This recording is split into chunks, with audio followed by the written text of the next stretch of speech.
because this is natural and sustainable. Yeah. I mean, you would have had a great public radio voice back in the day, Nathan. I've been told I have a good voice for radio. I have a good Face for it, too. Yeah. You were going there? Yeah. The thing.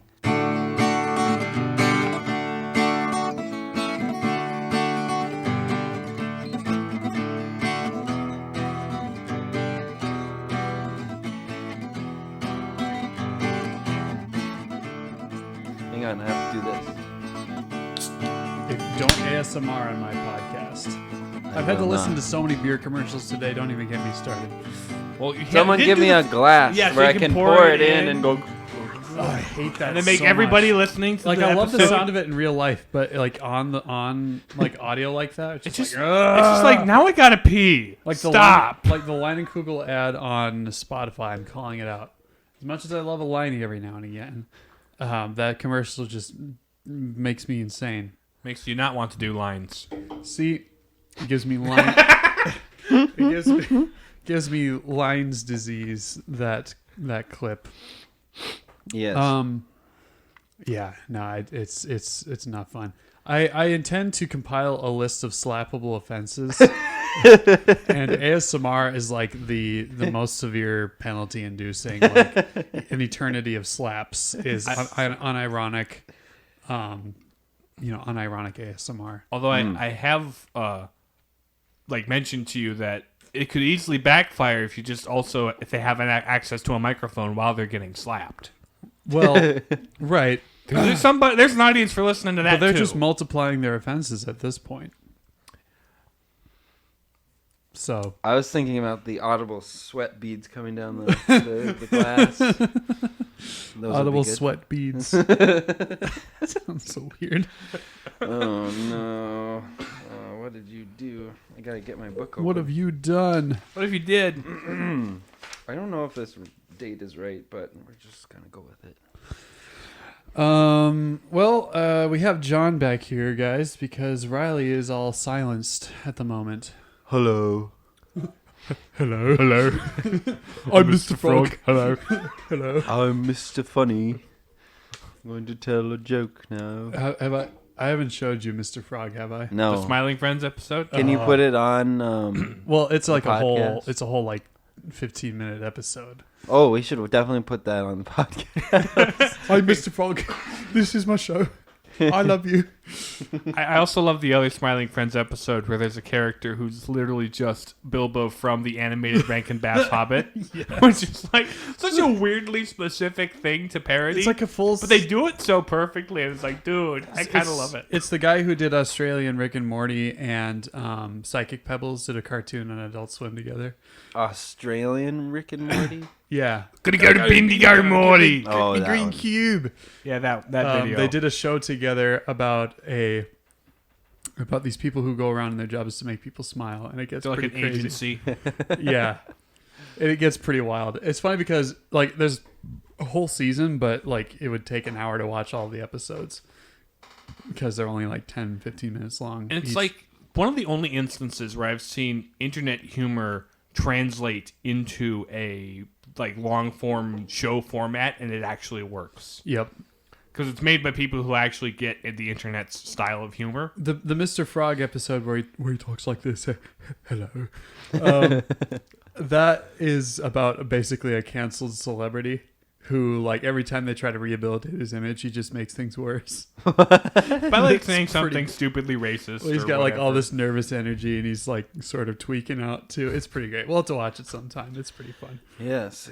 Explaining all the memes on the podcast. This isn't a episode on Smiling Friends though. I don't know but if yes, we John is here. I am. is here. Riley is not. I'm audibly here. Yeah. Yes. For all the hullabaloo and technical difficulties last week, I'd say the Riley's audio actually turned out pretty good. I don't listen to our podcast. I only talk. Well, I mean, I had to edit it. I listen. I do. Ooh, You gonna listen to this one, Or or is your wife gonna be the only one listening to it, should probably listen. or to is it. she not doesn't have to listen? We to will it because listen to it. all two of Wow. you. All two of you us. just love the sound of your own voice. I bet.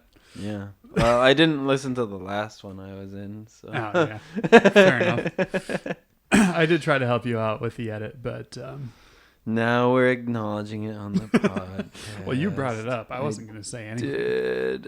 I did a bad Oh one. no, you made a meta reference to the fact that we're doing a podcast, and now I'm making a meta reference about a meta reference about doing the podcast, and that was a meta reference about a meta reference. Infinite about a regress meta references. Nathan's just recursing in the corner.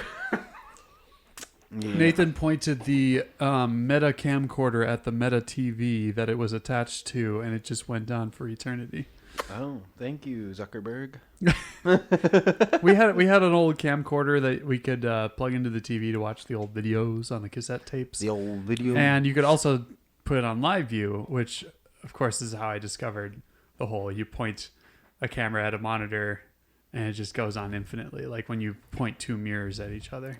So yeah, It's I would quite just fascinating. to get my fill of that, I would sit on the bathroom vanity as a small child, open the two opening mirrors. Yep. But try and get a look where I could see how far down I could get without my head getting in the way. Yep. You just see infinite U's looking the same direction And as it's you like, are. dude. So this that's what the is- back of my head looks like. But here's the thing: I couldn't get a good look at the back of my head because the front of my head was in the way in the other mirror. And the front of I don't want to look at the front of my head. Nobody wants to look That's at the when you front of my just head. take one of those handheld mirrors and you put it under your chin like this, audibly like this, and then you stare in the bathroom mirror and you go, "Oh, hello." Hi, I don't have a hand mirror. Well, if have a you mirror I were the use to son look of at a my mother, face. then you had one when you were living Well, with the her. mother had the hand mirror in the drawers we weren't allowed to open, so Well, ours was just hanging Those on a drawers are hook. closed to this day. they never they never were open. You must never go there, Simba. That is Mom's drawer. Well, What's in the dark, shadowy place? I am disappointed in how far I've gotten this summer without anyone saying anything about my mustache. Well, it's connected to your beard. Yeah. Oh. It's like part of the whole See, facial until you hair brought it up thing. just now, I didn't even I didn't even look at it. See, I've been waiting for people to go, "What's up with the mustache?" Like, I wasn't even expecting you had- positive. You have the chin Feedback. beard thing going on all the time. So it's just it just sort of blended in. Now, what would really highlight your mustache is if you A shaved highlighter. the beard That, yes. and got rid of that focal point so that they were like, wait, that's different. They look up slightly and it's like, oh, you have something that wasn't there. I think there's something there that There's wasn't something there there before. that wasn't there before. You'll find Yeah. out when you're older, dear. Yeah. This is my summer project, is the The mustache. mustache, and I'm growing. So You that just do that summer in your free vacation time. teacher life is pretty hopping, huh? Mm-hmm. Yep. What have you been doing in your free time? Fixing cars. Oh, This week anyway. I changed the oil on my truck, and then I promptly spilled a bucket of oil all over the driveway. wow. And then Well, at least you didn't empty out all of the brake fluid this time. no, Or was it the transmission fluid? it was some sort of fluid that had to do with the 4-wheel drive. Oh, okay. It was a fluid that was in the car, in the engine bit of the car, Okay. And it fell out. and it went someplace it wasn't supposed to go, that being Well, out. It was good that I changed it anyway because Sure. it looked pretty icky anyway. Anyway. You change your headlight fluid recently? No. I did change my rear brake lights though, as That's- opposed to my front brake lights. I actually had to get one of those replaced too when I got my oil change recently. Except now I just realized Usually it's just a bulb or something. that my backup light, one of my backup lights, is also out, so I have to fix Well, that now. You've got until your primary light goes out to replace that, right? 'Cause Sure. It's only your backup. You have your primary, and then you have your backups. And then your punishment if you don't get it fixed is you have to drive with all of your lights off for the rest of your life. If you drive at night, the rest of your life could come sooner than you expect. So if you drive with all of your lights off, you won't get pulled over because they know the police know the punishment. Oh no. However, the penalty for being if you drive without being punished for being falsely. Yeah. If you drive falsely with your lights off, you will be, you'll just have the same punishment, I guess. How dare you squander this privilege of driving with lights on? You have lost luminous privileges. Have you ever driven down like a completely dark road, no streetlights or anything, and turned off the lights while you're driving? No. The headlights is the most terrifying thing. Well, yeah, because I haven't think like the deer like have a light dar in their brains where they're like, oh, what is this? Poor visibility? I'm going to go after that truck. Well, so I've done this a couple times. The first okay? time we did, yes. The first time I experienced it was on the way to a friend's bachelor party many years ago, and we were in the middle of the woods, Minnesota, northern Minnesota, in the woods, and there's no lights or anything. And then it does get very dark. And then the driver just decided, "Hey, watch this!" And then he turned off all the lights, and it was completely pitch black. And we're like, "Turn them on! Turn them on! Turn them on!" You hear the engine rev up. Well, that could get kind of freaky though, because some parts of Minnesota have really windy roads. Oh, yeah. Right. And we waited for a straight part of the road, but still, it is terrifying. Kind of sketchy. It is terrifying. And who it was wants only to be a couple that guy seconds. who like you see headlights like the cop sees like headlights come on the road. Just like all of a sudden right there.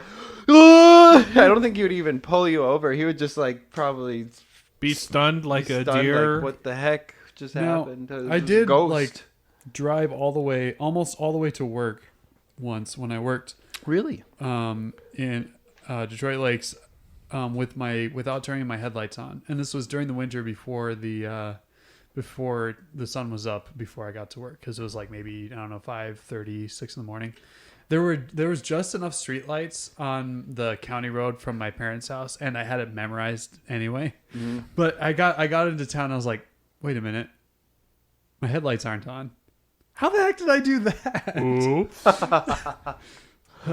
So that was a thing that happened. Good job. You didn't leave your headlights on afterwards, did you? No. I have a nice car that yells at me if I leave my lights on and I start to leave. Yeah. It just dings. Those verbally abusive Hondas. Years of unspoken verbal abuse. Every time you leave your headlights on, your car judges you as you make the walk of shame back to your car with a jumper cable. Mm. Well, there was one time I had to help Aaron out with his battery dying. You and everyone else. Oh, really? That's a recurring thing? Yeah. Because the one time I did it, I think we went to a movie. It might have been Captain Marvel or something. Oh, rip. Gross. I know, right? Back when we thought it could be cool. But no, he left his lights on when we went to the theater, and so when we came out, me and my siblings were all piling into my car, and he was walking lonely off to his own car because he came alone. So but then he came back to say, "Hey, by the way, my car won't start." And I'm like, "You leave your lights on?" It's like, maybe. Fortunately, he had the little battery pack thing. I remember when I first learned that cars don't just magically always have power. I was young, and we were visiting some friends in Moorhead. I learned that and cars don't always have power. To see a marching band. Stop it! Sorry. And me and my friends decided to hang out in my mom's van, and we had the air on. And we were just playing like Game Boy or something in my mom's van because we just decided to. And then it just stopped working. Everything turned off, and we're like, oh, And then I went and told my mom, and she's like, "You did what?" And then she tried to start the car, and it wouldn't start. And I was like, why isn't it starting? What did you do? You kept the battery running, didn't you? And I'm like, yeah. though. That's what I discovered. Well, next time, batteries leave the are not- engine running, close all the doors, and drop the windows, why don't you? And I was like, I didn't want to waste gas. Fair enough. Gas costs money, is an expendable, but obviously electricity, that's infinite. We just jumped the car and it was fine. How did you get the battery back on? What?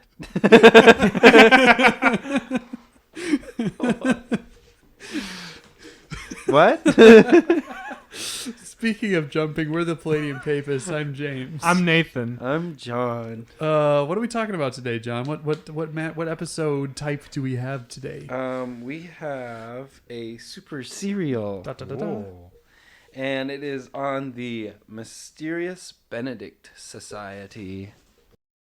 One day, 3 lads from North Dakota were bitten by a radioactive television, and with their powers combined, they are Super Serial! Roll credits. See, this isn't about like the fact nobody really knows where eggs Benedict come from. They come from a chicken. They come and from a this pig. story. They've come from Cumberbatch, obviously, but Yes. we're going to talk about a story with that title. Eggs Benedict are the eggs. He just sits up in there. Anyway, I swear I've only had half a beer. Anyway, It's a humor enhancer. Yes, I have my notes. Oh, so lovely. Co-authored by your Written. co-author. Yes, my co-author, my wife, made these notes. This is a show that we watched together. And I Twice, watched, in fact. I watched a little bit over your shoulder in between bouts of Yes. Red Dead Redemption. So you have a little bit of reference, at least. I saw the finale. Mm. Ooh, finally. Yeah. I mean, Nathan, have you seen this show? I have not seen the whole show. I have walked past and seen bits in passing Okay. when you were watching it here. Highly recommend. But I had. Did I have homework at the time I was doing? Probably. More than likely. Also, this might have been around when you were starting to come down with COVID. That might have also been around that time. Yeah. I forget exactly when I started watching it. But anyway, Anyway, I have my notes here so I actually can smoothly do this. So, the Mysterious Smoothly acknowledges Benedict notes. Society is a TV show based on a book by Trenton Lee Stewart. that's a very fine name. The setting is in modern day 1940s or 50s-ish. I think it's actually in the 60s, but Just vaguely within that span of time. in that span of time, based on the technology and the style of the colors and It does stuff, have sort of a it 60s seems more aesthetic. 60s to me. Well, the early 60s were basically the late 50s. We don't need you airing out your marriage disagreements, John. Just get on with the notes. Anyway, We're not going to get involved with that. so You're the we one- Thanks, open up. Kylie. We open up to this city, and the city is full of people and that are Naturally. kind of just on edge. And there's just a lot of people going here and there, and they're talking and Dressed in talking. black and talking about the Chaos Emerald. Yes, the Chaos Emerald. Actually, the chaos that is ensuing currently, and there's cars going, and people are yelling at each other, just not having a good time. And then there's this. You see this newspaper, and it has the headlines: "The emergency." And there's the emergency is happening right Oh, now. no. The And everyone is emergency. super anxious about it and doesn't know what to do. And there's a common theme that pops up all the time, a saying where people say that it just feels like there's no one at the wheel, sort of thing. And people keep saying things like that. The great are good. And it's just this vague, the emergency that's happening. And no one really knows exactly what it is. It's just there. And so everyone is on edge and doesn't like each other and very unfriendly to each other. So, moving on, we go to this orphanage in this city. It's always the orphans. We meet our first character. His name is Reynard Muldoon. And Reynard, he goes by Rainy. And he's a very smart, polite kid. He likes to read books, and so he lives in this orphanage because, as you can guess, he's an orphan. Does he have parents? He does not have parents. Oh, okay.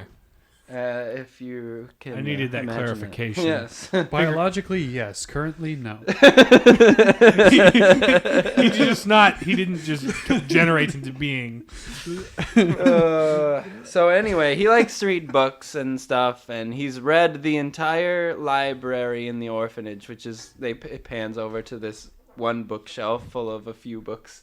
Those are rookie numbers, kid. Anyway, so He's quite clever, this boy. the next character that's introduced is an adult lady. Her name is Miss Paramel, and she is Rainy's kind of like teacher / mentor.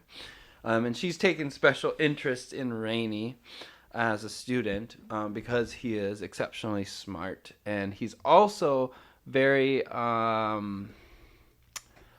he's very in tune with other people. Like, he knows how to read people and he cares. Rather empathetic. Empathetic. That's the word I was looking for. Thank you. I was hoping you would do that. Yes. I am rather thesauric on occasion. No one calls me a thesaurus. They call me a book of words related to one another. Or a dictionary, but not quite. Or, in this case, no. Anyway. So, Miss Paramel Rainy's mentor, she cares a lot about him, and she wants the best for him. So there's this ad in the newspaper for this special school called the Boatwright Academy, and only a few people, very gifted students, are allowed to go there. So they have to go through these tests and stuff to get there. So she gives Rainy the ad and says, "You should do this." And they have a conversation. He doesn't really want to do it, but then she boosts his confidence and says, "Okay, I'll do it." So Rainy goes to the test site, and he's one of 100 kids. And the test is very particular. It's got a lot of really crazy questions and whatnot. And anyway, the testing goes on, and the proctor is another important character. The proctor of the proctor of the test is another very important character. We eventually learn her name is number 2. And her voice ought to sound very familiar to people. Yes. I don't know the actress's name. Me neither. Okay. She's remember. She's a very silly character. Gravity Falls actress. Yes. She plays the girl in Gravity I have only Falls. Also the Triceratops from Toy Story 3. Right.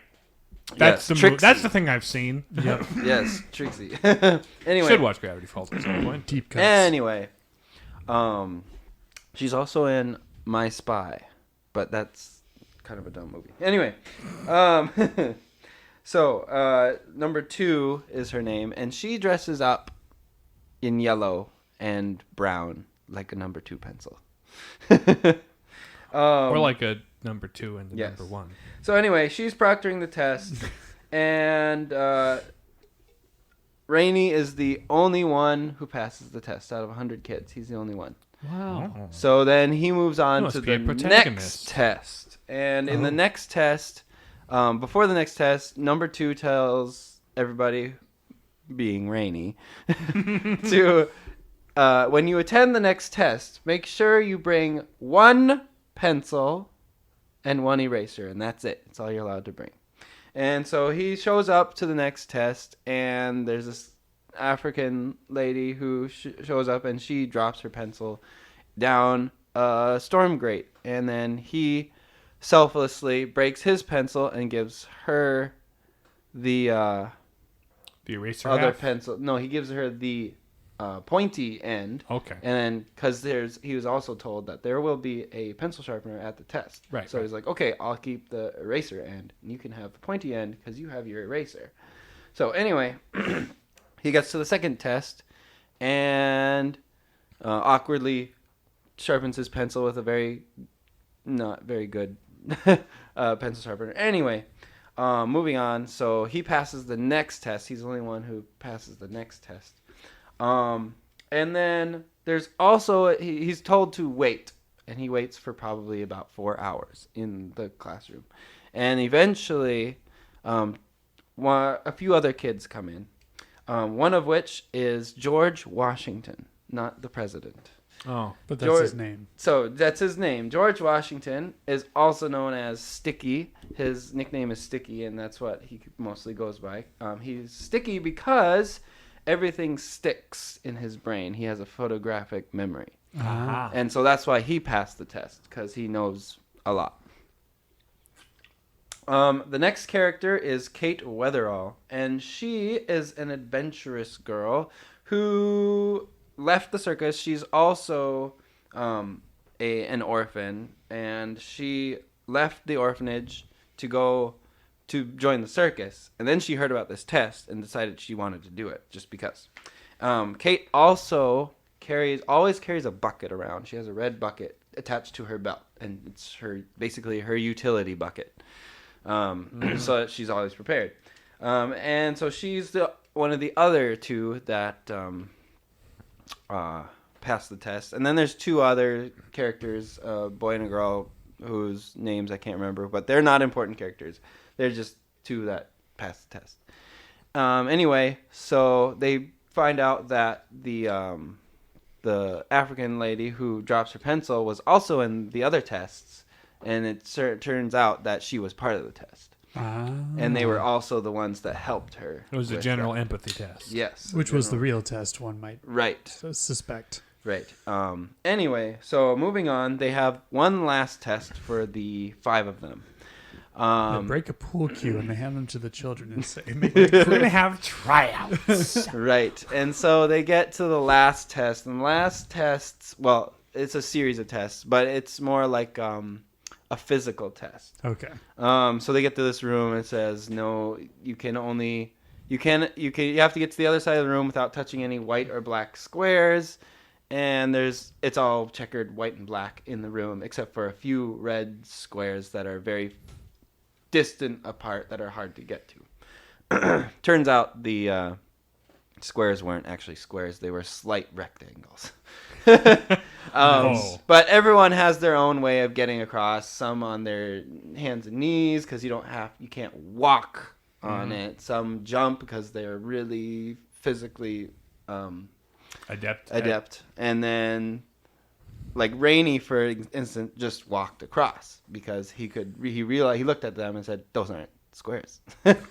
Anyway, so at this point they have met another character who's important, and his name is Milligan. Milligan is this very butch, very not butch. That's the wrong. No, Sorry. it's not. Sorry. You can cut that one out. But now that you called it out, he's not going to. You get one. Ah, dang it. He's very he's very big, and he's very manly, and he's got a beard. Burly, that's the word. Oh no. Anyway, Macho. Milligan. He has a very funny way of talking, and he often stares off in the distance. Stop. Moving on. He often stares into space with a glazed look. So Milligan is kind of guiding them at this point. He's kind of the quote-unquote proctor. So anyway, they have a series of tests. The 2 characters who did not matter don't pass the tests, and then the 3 that do matter did pass the tests. And anyway, so he takes them through this underground tunnel through the sewers and stuff, and they're like, this is a weird way to get to the school. And so then they end up going to this manhole that is in the backyard of this very large, luxurious house, and they're like, is this a school? And then he says, wait here. He goes. A couple hours later, he comes back after they've talked. Also, they're all orphans, just so you know, if you haven't caught on. Yeah, wow. So all of them So did the other kids have parents? No. Oh. They did not. They're orphans that don't matter. Yes, so all 3 characters are orphans. So anyway, he takes them up into the house, and they see number 2 there, and they see the African lady whose name is Rhonda Kazembe is her name, and they're all in cahoots, obviously. So then they introduce them to the headmaster of the school, quote unquote school, and this is where we meet Mr. Nicholas Benedict, and thus the Benedict Society. So anyway, Mr. Benedict is a kind and homey man, and his house is filled with books everywhere. It's also important to know that he has narcolepsy, and it is triggered by laughter and strong emotions. So there are many times... If he just has an emotional outburst, he'll just fall asleep? Yes, he'll just fall asleep. That's a funny character trait to have. Yes, and so you'll tell him a joke, and then he'll laugh, and then he'll fall asleep, and then you'll wait, and he'll wake up. What did I miss? Anyway, so Mr. Benedict talks to them, and he says, "Well, you were expecting to go to the academy, weren't you?" And like, "Yes." "Well, we made it up." So here you are. Surprise. Surprise! This is something completely different. And I chose all of you guys because you are all very special and have very special traits. You're also all orphans. You're also so all you don't orphans. have parents to have to sign a bunch of paperwork. Right. Or lawsuits. So anyway, one last character is introduced. And this is a 4th child and orphan. And her name is Constance Contraire. And by her name, you can guess she is a contrarian. And No, she's not. So she didn't actually pass any of the tests, but he chose her because he liked her, basically. Because she would get to the test, and then so they did flashback to the tests where she's doing it, and they're like, read all the questions carefully, and then answer and fill them out. And she just says, "No." And then she crosses out all of the test questions. And then they also flash back to like the point where she's helping Rhonda with her pencil. And she opens her trench coat and she just has pencils everywhere. She's like, if there's a rule, I am going to break it. And If there's something somebody tells me to do, I'm going to go out of my way to not do that. Yes, basically. So she's like, I don't know, probably from like Yugoslavia or something. She's got a very thick Eastern Russian accent. Anyway, not Eastern Russian, Eastern European. Yeah. Russia is East European, so it's in that Well, area. that would be Siberia if it's like Eastern Europe. Well, Eastern Russia, that's in Asia. Yes. Anyway, so we get to the reason. So Mr. Benedict is Having aware. trouble making his eggs lately. No. Anyway, sorry. He is aware of the emergency. He's very aware of it, and he's trying to find a way to stop the emergency. He has suspected that the emergency is coming from this other school, this academy that's on an island. So we're probably like on the setting is never clear, but we're on vague East Coast America, and off the coast there's an island, and there's this really prestigious school there. Where he has suspected is where the emergency is coming from. Mm-hmm. So basically, he brings them into the secret room in his office, and he shows them. So the emergency is a bunch of subliminal messages being broadcast through TV and radio. And basically, all the subliminal messages are making people anxious and upset and very not friendly people. Malcontent, yes. So that's the source of the emergency, and his plan is to disturbed. No, So his plan is to send the kids to this school. So he undercover, basically. To discover the nature of and to shut down the emergency. Exactly. That is the nature of the mission. At first, they think about it, and then they're like, well, this is pretty important, so why not?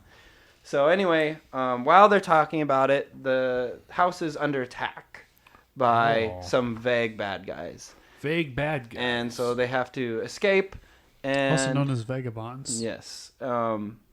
And then they escape, and then they get away, whatever, which is what escape means. That's what escaping means. Anyway, so then they go through all this training. They learn Morse code. They learn how to cipher. They know a lot of spy things. Yeah.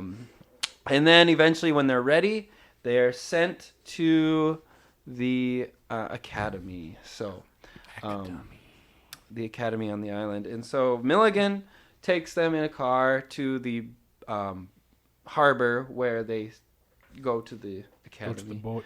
And they forge a bunch of papers to be able to get through, and then they get through just fine. So they go off, and they're on the island. Let's see here. I gotta check my notes. Because the part I remember stepping in and watching was when they were on the island and they were getting like shown the rules and how things work, right? Right. And part of that was like if you fail like once or twice, you get put on the barge to go home and never show up again. Yes. So they get to the island. They're waiting out in the main. Well, they're not in the building at all. They're waiting at the main building in front. And a couple hours pass, and two of the upperclassmen students show up, and they introduce themselves. These two names are Jackson and Jilson. And they are very strange characters. They're very stiff and proper, and they're like, "What are you doing?" And they're like, "We're waiting for something." Like, didn't take the initiative, did you? And so they take note of that. And anyway, so then they show them the place. They show them their rooms, and they show them their TVs. Everyone, so the boys, so Sticky and Rainey both get a room, and then Kate and Constance both have a room. And anyway, so it's a dorm room with bunk bed, and each of them gets their own TV on opposite sides of the room, and they're like, turn it on. It is very encouraged to watch TV around here, and naturally. So anyway, they decide not to do that. Anyway, so they're getting used to it. They go to their classes and whatnot, and most of the classes have to do with like very vague ideas and stuff. Like, I can't remember the somewhat logical sounding. Yeah, it's like logical puzzles, basically, and like a lot of the classes have to do with like there's like vague theoretical shapes and stuff, and they have to figure out how to fold it 32 times and things like that. A lot of logic classes. Anyway, so no actual like disciplines, just vague thought experiments. Yes, vague thought experiments. So anyway, they're in their first class, and the headmaster comes into their class, and they are perfect surprised. Duplicate of Mr. Benedict. Right? Yes, so he looks shockingly like Mr. Benedict. It's as if they cast the same actor to play him. Right, he's got a slightly different haircut. Yeah, so he looks just like Mr. Benedict, and except he's more proper. His hair is less wild, and it's more properly cut and trimmed and whatnot, and he's more kept. Is he narcoleptic? That is something we'll find out later. Got it. So, what's his name? I forget. He doesn't go by Benedict, though. He goes by an alias, and I can't remember what it is. Quick, look it up. Quick, while I talk about it. So anyway, Mr. Not Benedict. Mr. Not Benedict, yes. So anyway, so they're kind of like, okay, what's going on here? Is So, this another test or what? yeah, they're not quite sure if they're on the right side anymore, or if it's all a conspiracy or something. Anyway, so they make contact with Mr. Benedict and his team, who have set up camp on the shore of the On the bay, other side of the bay. on the other side of the bay. Yep. And so they communicate at night by Morse code using flashlights. And anyway, they let him know that the guy looks like you, and he's like, "What?" Mr. Benedict didn't expect that. Yeah. And it turns out that Mr. Benedict had a twin brother growing up, and they were separated. No. They also were orphans when they were young, and so the whole backstory with Mr. Benedict and his brother is that. His brother was very controlling, and he was always trying to get him and his brother adopted, but he was always telling people what to do, and he was always he was very outgoing, outstanding, and eventually Mr. Benedict Nicholas gets adopted individually, and they choose not to take his brother though. Mm-hmm. And so he says to his brother, I'll make sure I'll get them to adopt you too. And then he gets used to being in life without his brother. Mr. Curtin. Mr. Curtin, yes, that's right. So Mr. Curtin is the headmaster. Who's hiding something behind the curtain, one might say. Anyway, so I'm probably jumping over a lot. But it's okay. Anyway, so his brother Nicholas gets adopted, and his brother's name, so Mr. Curtin, his alias, his real name is I just had it, Nathaniel. Yeah, good name, right? What? It's one too many syllables for my taste, but yeah. Anyway, Nathaniel Benedict is his name, his real name. Anyway, he eventually gets used to it and doesn't help his brother get adopted. And so he kind of grows up as an orphan by himself and disappears. Anyway, so that's why Mr. Benedict doesn't know about him being there. Anyway, so the group is continuing their espionage and whatnot of the school, and a few episodes of figuring things out and sleuthing and stuff. Hijinks ensuing. There's a strange tower on the island. Yes, there is. Thank you. That's a good point. So strange tower. They got to figure out. Okay, I bet that's where is it the radio tower. It's a tower. They're not sure what kind of tower, but okay. Kate is like, that's where the emergency's coming from, right there. And they're like, why? And it's like, well, it's a tower. Nothing good comes from a tower. And like, okay, well, we got to figure out how to get up there. And eventually they learn that the only way to get up there is if you are a messenger. And you only become a messenger if you do excellent in school. So their new plan is to do excellent in school and become messengers so they can go up into the tower. Rainy and Sticky, being as smart as they are, do very well, and they they climb through the ranks very easily. However, their teammates, Kate and Constance, are having trouble. They're not doing very well, so they try to cheat. Eventually, they get caught. Sticky tries to help Kate cheat in a test by doing Morse code and telling her the answers. Being the school where they're at, they catch it. And so they put him in the waiting room, and the waiting room is actually the punishment. Because it's like full of uneven things, and his chair rocks, and then it just gets to him because he's also like...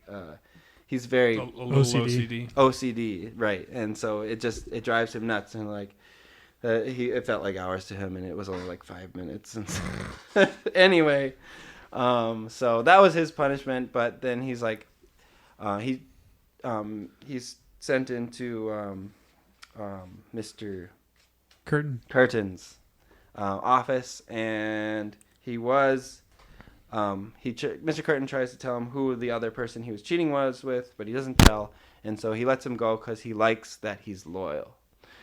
Anyway, so moving on. Loyalty, huh? Loyalty, yes. Loyalty is a thing we value. So he notices that.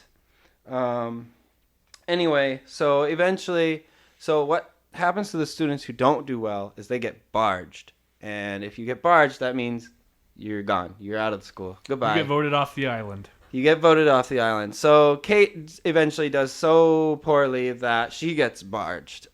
Luckily, though, as she's on her way to the barge, she gets noticed by another character who is the captain of the Lighthouse? No, it's a sports team. Pole ball or whatever? Pole ball, not pole ball. The one with the it's on a rope. Tetherball. Tetherball. The tetherball captain. She says, "Get over here and play with me," and she's like, "Okay." And then she beats her, and she's like, "Oh, I want you on the team." And like, "Well, I'm about to be barged." She's like, "Okay, well, I'll talk to the headmaster," and she does, and then she gets her to stay because she has a tetherball scholarship now. Okay. Like you do. And then Constance gets through because she decided to actually try. It's like, oh, wait, if I actually apply myself, I can do that. Right. So she was like, basically she was failing because she was choosing to. Anyway, so she decides to not fail anymore. And they move on. They get Rainy and Sticky climb through the ranks, and eventually they become messengers. And they gain the trust of Mr. Curtin. I cannot remember it. Hang on. I'm going to write it down. Curtin Cobain. Curtin. It's like Curtis, but with an N. Anyway, so they become messengers, and they report to their first messenger duty. And they go up in the tower. They're blindfolded and stuff, so they don't know how to get there. And so they're blindfolded, they're brought there, and they're put in this, they get to the top, and there's this machine that looks like kind of a dome. And there's 2 chairs in this big whitewashed room. And so they sit down. First, Rainy sits down with Mr. Curtin, and they put on these chrome helmets or whatever, and this dome over them starts speaking to them. And it's called the Whisper. And basically it just talks to them. And then eventually gets them to say things that they weren't aware they were saying. And this is how they're transmitting the emergency. So the Whisper gets kids to start saying the messages to the other populace. So anyway, Rainy and Sticky do it, and they find out that wasn't so bad. That was actually very soothing. I don't really remember much of it, but I remember really liking it, and Sticky particularly enjoyed it. Rainy kind of Felt he knew what was uneasy going about on. enjoying it? Yes, he felt uneasy about it. So anyway, so Sticky's normally a pretty anxious guy, and the Whisper kind of got rid of his anxiety. So he kind of likes it. So anyway, things go by, and the team works more and more to figure out how to get in there. So Constance and Kate do some sleuthing, some spy work. They go into this underground. They find this underground system and hidden by a boulder, and they go down and they find there's a mine sweeper. They have like a brain sweeper, whatever thing, and then they overhear a conversation between Mr. Curtin and his head scientist, and talking about how they need to start moving because they're starting to catch on to what's going. Like there's someone trying to stop something or figure out something. So they're like, we have to do this sooner. And the scientist is like, but it's not ready. And You have 24 hours. basically, yes. And so they get out of there, and they don't tell him, like, we have to shut this down quick. And then Sticky's like, well, why? And he says, well, we could repurpose it to do good things, right? And like, no, it's controlling people. It's making people feel bad. Like, you may feel good in it, but you're making others feel bad. And then so they kind of have a big argument, and eventually they get Sticky on their side through means that's not important right now. So moving on, the big day comes. Oh boy. And they're going to be so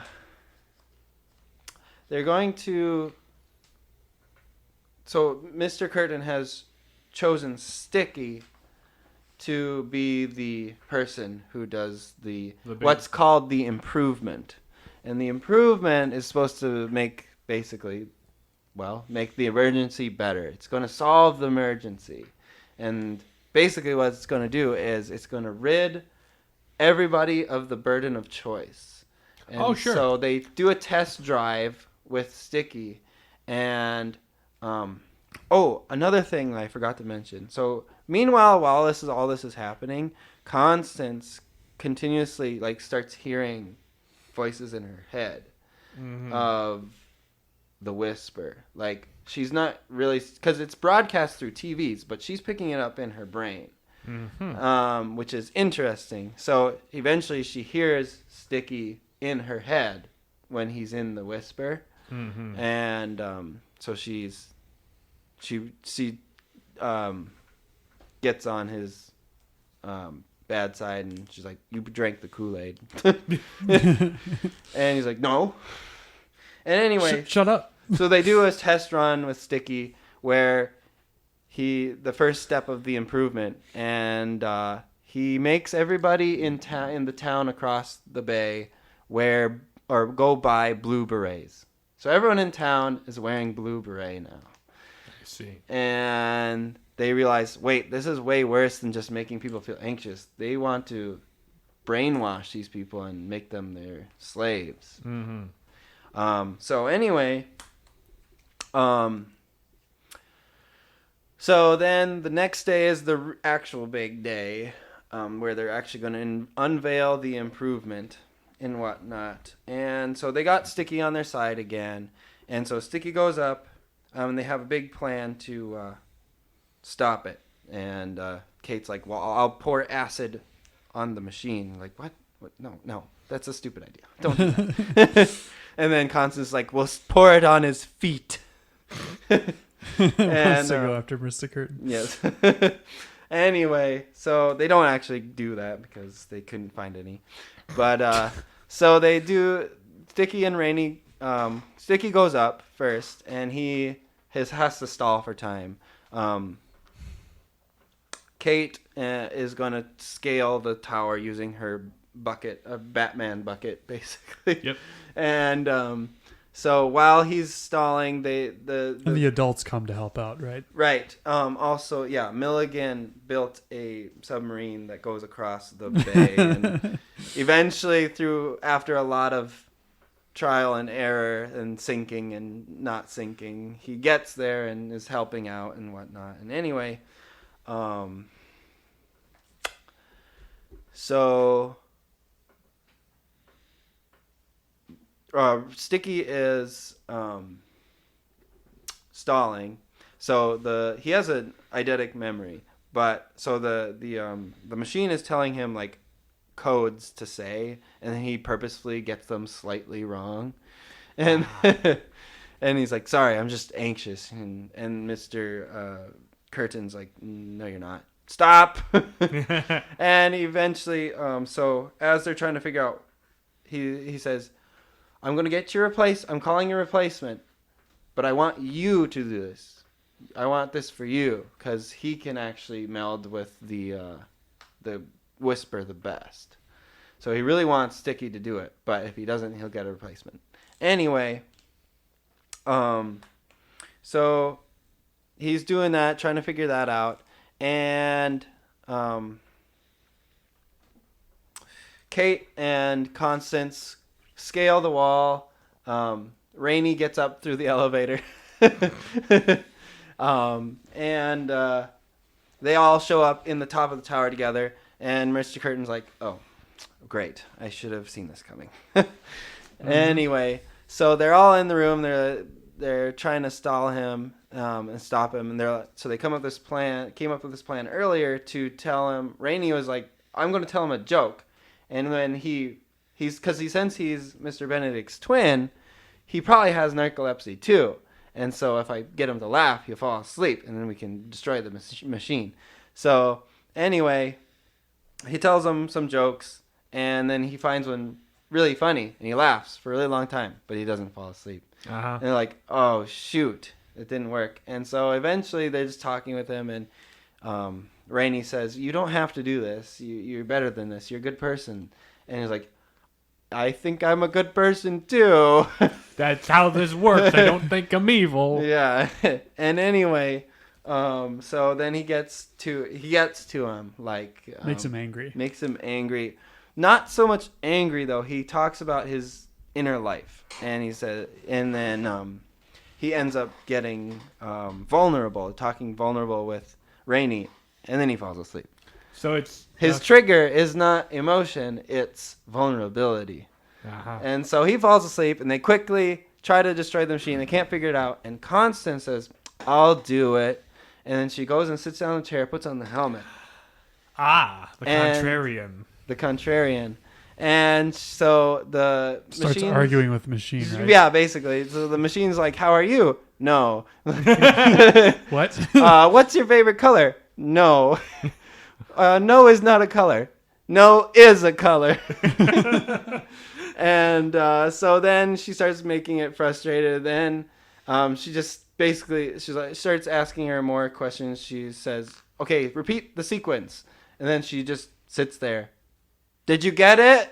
I'm like, you weren't speaking. Yes, I was. And then eventually it's very clear that she's more than a contrarian. So she's just sitting there, and then everything starts going bzz, bzz, bzz, bzz, bzz, Yep. and whatnot. She wrecks the whole thing. And she wrecks the whole thing. She shuts it down.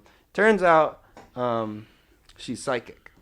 Oh. She's not just a contrarian. She's also psychic. She's psychic. Yeah. So anyway, so she shuts down the machine with her psychic abilities, and then all the other adults took a blimp that they made and they got over there.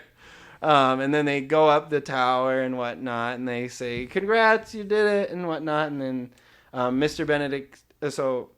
Curtin's still asleep on the floor in here. And then Mr. Benedict shows up and he says, okay, you guys can leave. And they're like, you sure you don't want us to stay? And he's like, yeah, it'll be fine. I need to do this myself. And so they leave. Mr. Curtin wakes up, and they see each other, and they immediately start yelling at each other because they're both very frustrated with each other. And naturally. whatnot. As brothers, twin brothers probably are often. I mean, I have non-twin brothers that yell too, so. Yes. And so anyway, they're talking and whatnot, and Mr. Benedict says, I was wrong for doing it. Like, this is partly my fault too, because I didn't try to get you back with me. He didn't keep his promise. I didn't keep my promise, so this is my fault too. And anyway, so then they start talking about things, and Mr. Curtin says something funny, and Mr. Benedict laughs chuckles, and falls asleep. And Mr. Curtin escapes. Naturally. So then they come up. He wakes up, and he goes, oh, darn. So he gets away in his goofy-looking helicopter and whatnot. And then, also, so something that I didn't mention before. So Kate has a vague memory of her dad when she was very little, and that remembers that he always called her Katie Cat. While she is scaling the tower. Milligan shows up and he's pulling her up because the device she made broke. And anyway, he pulls her up himself and he says, "Go, Katie Cat," and Milligan doesn't remember where he has amnesia. He has amnesia. Oh, something I probably should have said a long time ago. No, that's fine. But he doesn't remember where he came from. Where he came from. He just remembers being rescued by Mr. Benedict. Mm-hmm. So anyway, it turns out Milligan is Kate's dad. She's not an orphan? She's not an orphan. Sounds like she's going to get kicked out. Yes. She needs to get voted off the island. Of the orphan club. Anyway. Or they could just... Never mind. They figure that out. James. I was about to get very dark. They figure out that that Milligan is her dad and whatnot. And, so, hooray, everybody won. They stopped the emergency. Did they broadcast some sort of positive message or something that counteracted it? No, they just got rid of it. That's not how the whisper works. Stopped. Anyway, so then the Miss Muldoon or whatever, she adopts Rainey, and then Kate has her actual dad, and then Sticky actually gets to go to the Boatwright Academy because it is an actual real place. Sure. It just they were using it as a front. Anyway, so he gets to go there now. And then Little Miss Contrarian doesn't need any of that. Yeah. So, and then Mr. Benedict's like, "Constance, would you like to be?" And she's like, "No. I will live with you, but you can't adopt me." So she gets adopted, but not adopted. It's more of a roommate situation. Yes. So it's like, okay, fair enough. Yep, fair enough. All right. So anyway, that ends, and then we cut to the end where post-credits teaser with Mr. Curtin. Curtin is on a boat, and he's off. I'm on a boat. Talking with his head scientist, and then she hands him a blueprint for a new thing, season 2, which hasn't come out yet. Right. So, the end. That's the synopsis. That was a synopsis, all right. So... So what sort of synapses were fired off during the synopsis? The ones in his brain. Yes. So, cool things we should talk about. Yeah, what cool things do you like about that show? I really liked, just the feeling of the show. It's very silly. From the bits I've seen, it just has this vibe that's like it's very quaint but charming. It's very children's book in its presentation, right? Yes. Which is one thing. So my wife actually read the books as a kid. Mm-hmm. And so she said it was very good because it was like...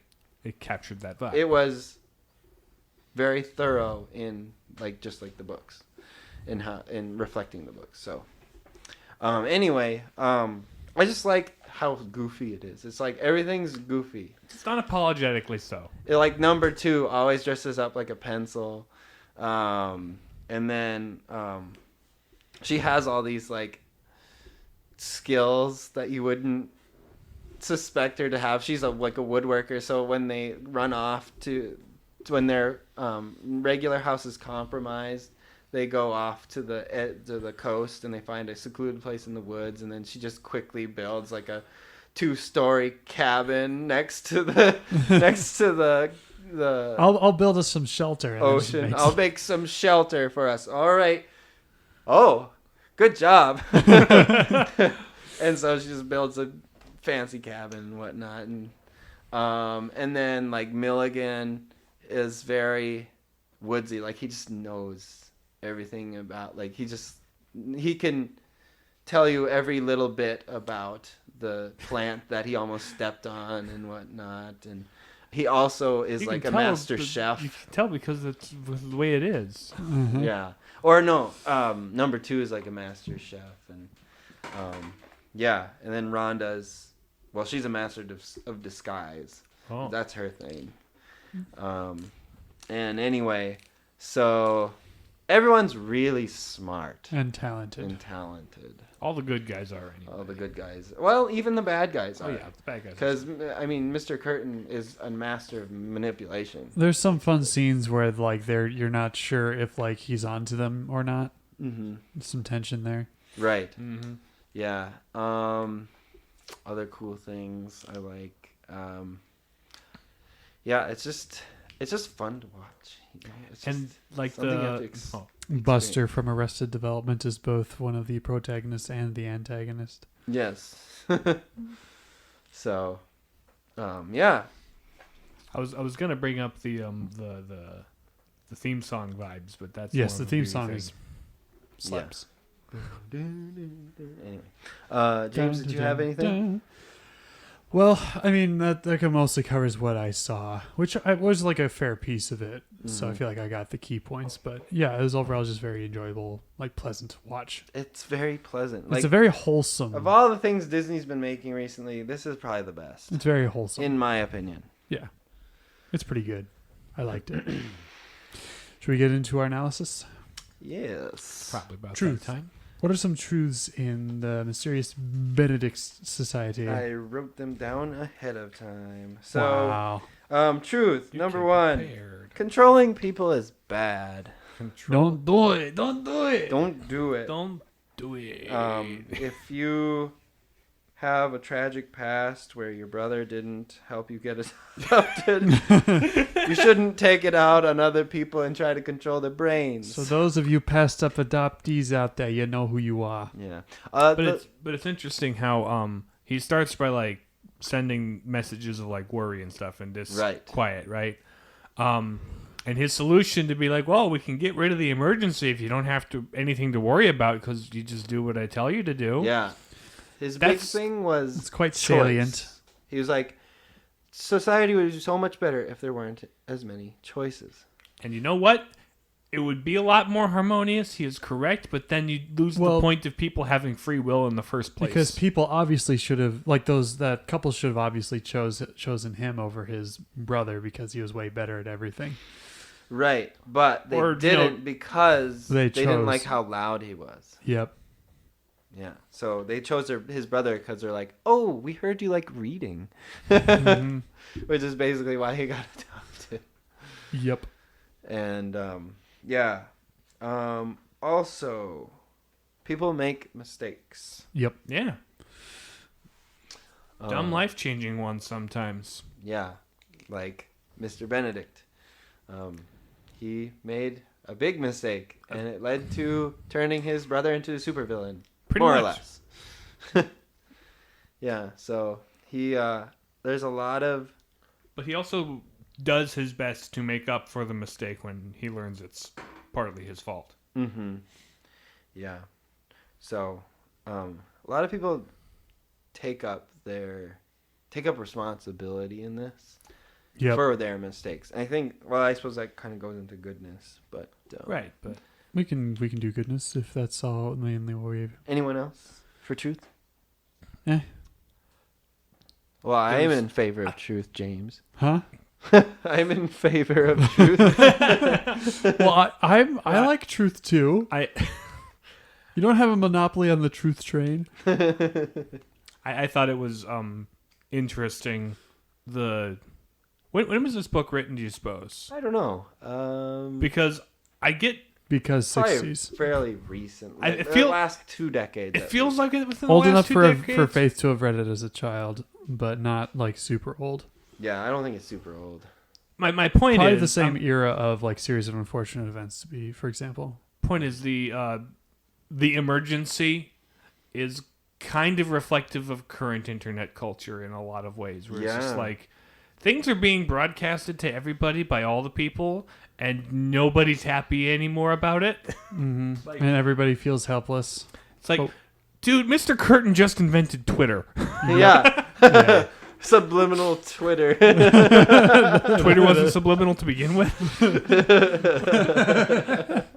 Well, there's your title, James. Yeah, I know. That's what I was thinking. There we go. We got it. Goodness. Oh, goodness. Goodness gracious me.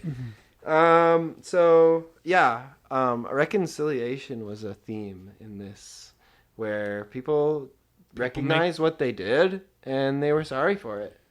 Because there are some mistakes the kids made with each other in their relationships. Because there was a lot of like, I mean, at first, all of the 3 that actually passed the tests were very resentful of Constance, mostly because she was rude and said no all the time. Very cold and coarse. Right. She's the most hilarious character of all of them, of course. But, Sounds like she contrasts with them nicely, which was the point. yes, she is more or less the comedic relief. Anyway, and then obviously Mr. Benedict's realization and his part in the emergency being he did this to his brother and his brother caused the emergency. And if he would have just said to his parents, hey, I want you to adopt my brother, it probably wouldn't have happened. So he was sorry about that, and he tried to apologize. Well, he did apologize, but his brother was still pretty Not resentful. receptive. Yeah. Yeah. Which the important thing is he made the apology. It's whether it's on the other person. It's on the other person at that point. So also I put Rainey's care for and ability to see people, his empathy is very good. Well, it enables him to put up with Constance, for example. Right. He was like the only one who at first was like, oh, let's just give her a chance, guys. He was kind of the glue who kept everyone together. And the more or less de facto leader of the children's group. Right. It seems like all the other characters had their specialized niches they played in the team, like setup, whereas Rainey was kind of the central sticking point. Yep. Yeah. There is actually, now that I think about it, it really reflects like how squads will be set up in the military. Yeah. Because there's like 4 major roles in a squad. Is like there's the relation guy, there's the planning guy, more or less the strategist, and then there's the tactical person. And then there's the person who says no to everything. The person who's on point all the time and is just like goes, the muscle does it, the muscle. So, and I learned that in JROTC in high school. But and it's kind of reflective of that. I mean, you got Rainey as the person who keeps everyone together. You've got the you got Sticky as the brains. The guy with the photographic memory. Kate as the resourceful one. And then Constance is the muscle. She just does things. Mm-hmm. Because you can't tell me what to do. I'm going to do it. Yeah. So, anyway, goodness, Rainey's care and whatnot. Capable leadership. Yeah. And everybody has their strengths, and they make a point to show that. Mm-hmm. Yeah. Right. And that's what good teamwork will do. It's like everybody has a strength. Let's work to it. Mm-hmm. Well, and then Mr. Benedict is his ability to like see those strengths in them and draw them out and like call them to be like better teammates. And even, same with his team actually too. Yeah. Yeah.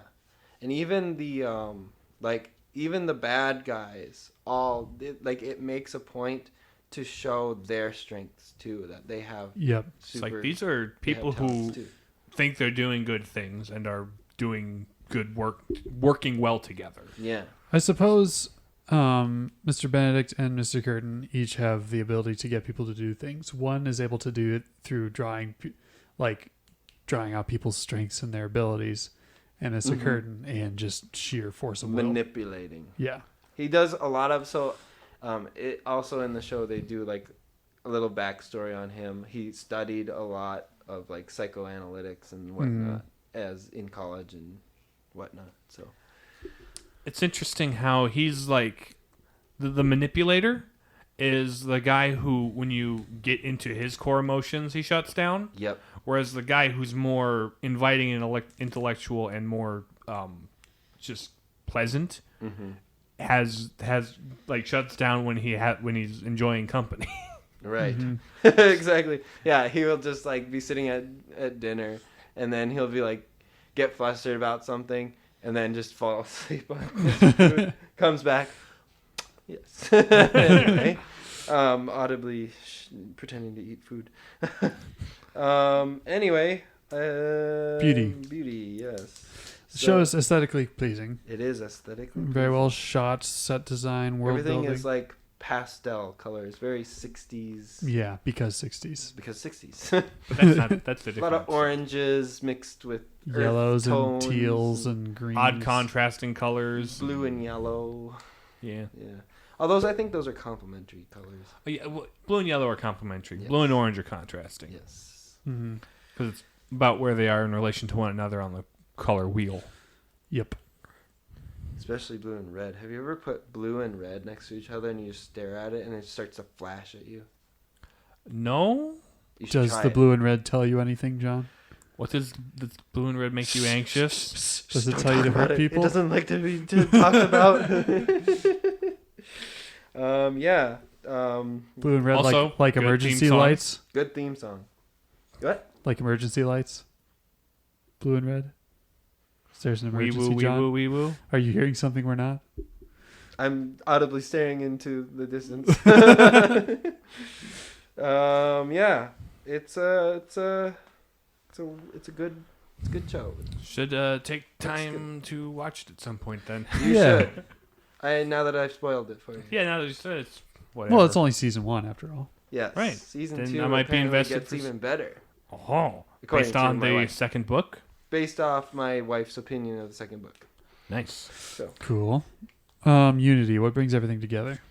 the theme is really around like not all is as it seems. Sure. There's Everything- always more under the surface. Yes. To everyone you meet, to every issue you come across, Mhm. to even your enemies you want to, or your opponents. Right. Even the Or the classics. people you trust and know, there could be something under the surface where it's like, oh, that's a thing? Yeah. Like their first test in the school was figure out which of there's a light bulb above us in the room above us. And there's 3 light switches on the wall. Figure out which one it is. And you can only go up and check once. And they have to figure out they have to reason how they would figure out which light switch turns it on. And everyone has a different way of figuring it out. And they all get the right answer. It's really funny. Kate's answer is, well, if I know anything about construction and wiring, the switch will always be 2.5 inches from the door jamb. So is it the second one? Like, well, that's not exactly how we do this. Is it the second one? Yes, it's the second one. See. Anyway, so yeah, a lot of stuff like that. Thinking outside the box is the main theme of it, I'd say. And then, yeah, just caring for others, I suppose. Cool. Nice. Well, are we all ready to wrap up? Yeah, it's 1 hour and 17 minutes right there. Yeah. It's All right, let's get this show on the road here. Thanks for listening to the Palladium Papists. You can listen to us on Spotify, Stitcher, Google Podcasts, and Apple Podcasts. Leave us a rating to let us know what you think of the show, and follow us on Twitter and Facebook at Pal Papists. If you have any questions, comments, concerns, or complaints, or suggestions for future episodes, email us at palladiumpapists@gmail.com. We'll talk to you again next week. Bye. Bye. Goodbye.